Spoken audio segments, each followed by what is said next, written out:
Me oleme kogunenud täna siia Kristiinesse Räägu parki, kus toimub Kristiine kevadpidu ja mul on hea meel, et täna ilm on suurepärane, kevad on tõesti tulnud Tallinnasse.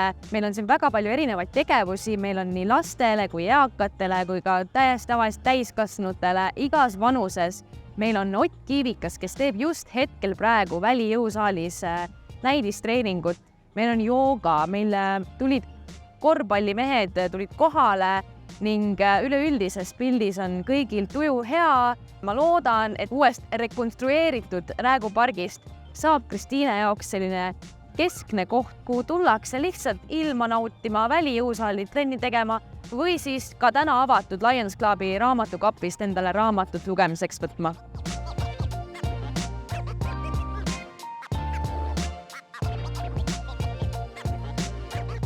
Oleme siin Kristiine kevadpeol Räägu pargis ja väga tore elamus, sai lastega korvpalli mängida, jõud kossuväljakut proovida ja katsetada, kuidas siin korvid vastu peavad. Kossuväljak on väga ilusti tehtud, asfaltkate ja jooned on ilusti maas ja üpriski suur ka, saab üle välja ka mängida.